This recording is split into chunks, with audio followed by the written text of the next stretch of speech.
नमस्कार दोस्तों, आप देख रहे हैं North east India YouTube channel और आज का हमारा टॉपिक है how to backpack North east India. दोस्तों, अगर आप नॉर्थ ईस्ट को एक्सप्लोर करने का सोच रहे हैं तो अपने आप को आवश्यक जानकारी से लैस करें। ये जानने के लिए इस वीडियो को जरूर देखना, क्योंकि इस वीडियो में मैं आपको बताने वाला हूँ कि क्यों और कब नॉर्थ ईस्ट का दौरा करना चाहिए, क्या पैक करना चाहिए, कैसे आवश्यक यात्रा परमिट प्राप्त करना है, गेस्ट हाउस, स्थानीय परिवहन या स्थानीय भोजन की लागत कितनी है।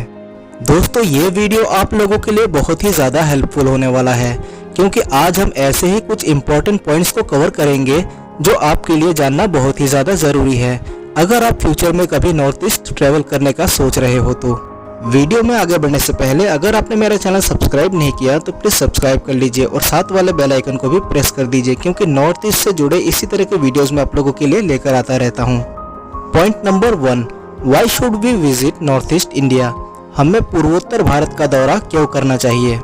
दोस्तों, अगर आप एक टूरिस्ट या फिर ट्रैवल ब्लॉगर हो तो यहाँ आपको स्वदेशी संस्कृति, वन्य जीवन, आश्चर्यजनक परिदृश्य, अनकहा इतिहास, विभिन्न पूजा स्थल, धार्मिक त्योहार और बहुत कुछ एक्सप्लोर करने को मिल जाएगा। Point number 2, when to visit North east India.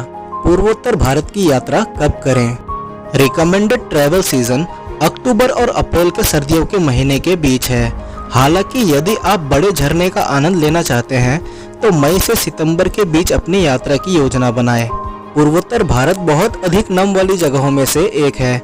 Cherrapunji, जिसे सोहरा नाम से भी जाना जाता है, और मौसिन ग्राम जैसी जगह धरती पर सबसे अधिक वर्षा होने वाली जगहों के लिए जाने जाते हैं। इसके अलावा गुवाहाटी के कामाख्या मंदिर में होने वाली प्रसिद्ध वार्षिक अम्बुबासी मेला आमतौर पर जुलाई या अगस्त के महीने में आयोजित किया जाता है। याद रखें कि मानसून के दौरान राष्ट्रीय उद्यान और जंगल इनएक्सेसिबल है। ऐसा समय चुनें जो आपके लिए सबसे अच्छा हो। Point number 3, what to pack for travels in north east India. पूर्वोत्तर भारत में यात्रा के लिए क्या पैक करें। पूर्वोत्तर भारत में मौसम और विभिन्न स्थलाकृति विजिटर्स को चकित कर सकती है। अरुणाचल प्रदेश और सिक्किम के बर्फ से ढके ऊंचे पहाड़ों से लेकर असम तक यहाँ बहुत कुछ है एक्सप्लोर करने को। अगर आप यहाँ पहली बार यात्रा कर रहे हैं तो इन टिप्स को फॉलो करें। कपड़े, अगर आप सर्दियों के मौसम में यात्रा करते हैं तो परतों में यानी कि लेयर्स में कपड़े पहने, जिससे कि ठंडे से गर्म क्षेत्रों में जाते समय आपको बस अपनी जैकेट और या फिर जंपर उतारना पड़े। कम से कम एक जोड़ी लेगिंग्स, जीन्स की एक जोड़ी, शॉर्ट्स, 3-4 टी शर्ट और जंपर, एक जैकेट, हो सके तो वाटरप्रूफ, और एक जोड़ी हैंड ग्लव्स, शूज और फ्लिप फ्लॉप। अपने कंधों पर से वजन घटाने के लिए भारी थर्मल के बजाय मेरिनो पहनने का प्रयास करें। कुछ पहाड़ी यात्रा, विशेष रूप से मणिपुर असम सीमा, बहुत ही ज्यादा धूल भरी हो सकती है, इसलिए अपने सिर, आंखों और चेहरे को पूरी तरह से ढकने के लिए चश्मा, एक टोपी और एक स्कार्फ जरूर लें। अब बात करते हैं गैजेट्स की। एक स्मार्टफोन जो संचार में मदद करने के अलावा ये एक कैमरा, टॉर्च, यात्रा नोट रखने के लिए एक नोटपैड, एक घड़ी, एक नेविगेशन डिवाइस आदि के रूप में काम करता है। बस इसे चार्ज रखने के लिए एक पावर बैंक जरूर रखें। इसके अलावा एक इलेक्ट्रॉनिक केटली जरूर रखें, खासकर यदि आप रिमोट एरियाज में लंबे समय तक रहने की योजना बना रहे हैं। इस क्षेत्र में कुछ स्थान पर वार्म शावर की पेशकश नहीं की जा सकती। एक केटली आपको वार्म स्पंज, उबला हुआ पानी, चाय और कॉफी और नूडल्स बनाने के लिए गर्म पानी तैयार करने में काफी आपकी मदद करेगा। मल्टीपर्पज गैजेट्स वजन कम रखने के लिए सबसे अच्छा माना जाता है। अब बात कर लेते हैं दवाइयों के बारे में। यदि आप रिमोट एरियाज में अधिक समय तक रहने की योजना बना रहे हैं तो आमतौर पर उपलब्ध दवाओं की एक छोटी सी थैली बनाएं। ये आपके बैकपैक में 50 से 100 ग्राम से अधिक नहीं जोड़ सकता, लेकिन ये आपके बहुत मुश्किल हालात में आपकी मदद कर सकता है। कम से कम paracetamol, anti allergy, rehydrate solution, मांसपेशियों को आराम देने वाले और मच्छर से बचाने वाली क्रीम आपके साथ रखें। आप अपने स्वास्थ्य को सबसे अच्छे से जानते हैं। अपनी दवाइयों के किट को अपनी आवश्यकताओं के अनुसार कस्टमाइज करें। Point number 4, do we need travel permits to visit North east India. क्या हमें पूर्वोत्तर भारत की यात्रा करने के लिए परमिट की आवश्यकता है।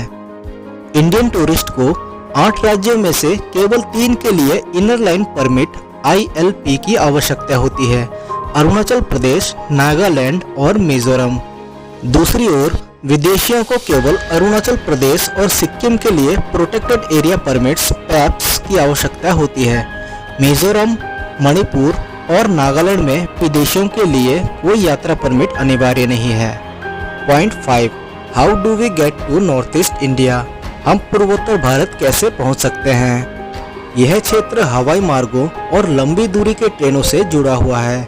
छोटी यात्राओं के लिए आप निकटतम हवाई अड्डे जैसे कि आइजॉल, दीमापुर, इम्फाल, गैंगटॉक, गुवाहाटी आदि के लिए सीधा उड़ान भर सकते हैं। हालांकि यदि आप लंबी अवधि के लिए बैकपैक करना चाहते हैं तो आपके पास कई विकल्प हैं। उत्तर से दक्षिण की सामान्य दिशा में यात्रा करने के लिए सिलीगुड़ी कॉरिडोर के पास न्यू जलपाईगुड़ी या गुवाहाटी जैसे लोकप्रिय रेलवे हेड पर जाएं और चलते फिरते अपने ट्रैवल को और मजेदार बनाते चलें। यदि आप विपरीत दिशा में ट्रैवल करते हैं और आपके पास बजट है तो आइजॉल या अगरतला में लेंगपुई हवाई अड्डे पर उड़ान भरना आपकी यात्रा शुरू करने के लिए अच्छे विकल्प हो सकते हैं। Point number 6, is it safe to travel north east India? क्या पूर्वोत्तर भारत में यात्रा करना सुरक्षित है? जी हाँ दोस्तों, नॉर्थ ईस्ट विजिटर्स के लिए बिल्कुल सेफ है। बस सुरक्षित यात्रा नियमों का पालन करें जैसा कि आप कहीं और करते हैं। जैसे कि एक नए स्थान पर पहुंचने से पहले लोकल एडवाइस और लोकल न्यूज का पालन करना, स्थानीय भाषाओं के शब्दों को उठाना और स्वदेशी समुदायों और संस्कृति के प्रति सम्मान दिखाना। इस तरह की सिंपल प्रैक्टिसेस अक्सर बैकपैकर के लिए काफी मददगार साबित होती है। भारत के पूर्वोत्तर में यदि आप जंगलों के माध्यम से हाइकिंग करना चाहते हैं या दूर दराज के क्षेत्रों में जाना चाहते हैं तो हमेशा स्थानीय गाइड की हेल्प लें। आखिर में point number 8, where to stay in north east India? पूर्वोत्तर भारत में कहाँ ठहरें? सिक्किम को छोड़कर भारत के पूर्वोत्तर राज्यों में अभी तक टूरिस्ट हॉस्टल प्रचलन में नहीं है। इस क्षेत्र के अधिकांश शहरों में पर्यटन लॉज, निजी गेस्ट हाउस और होटल हैं जो प्रति रात ठहरने के 200 से 2000 की कीमत सीमा में कमरे प्रदान करते हैं। तो दोस्तों, क्या आपने कभी नॉर्थ ईस्ट विजिट किया?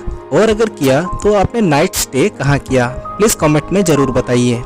तो आज के वीडियो में बस इतना ही। अगर आपको वीडियो पसंद आया तो वीडियो को लाइक कीजिए और दोस्तों के साथ शेयर कीजिए। तो मिलते हैं आपसे नेक्स्ट वीडियो में, तब तक के लिए नमस्कार।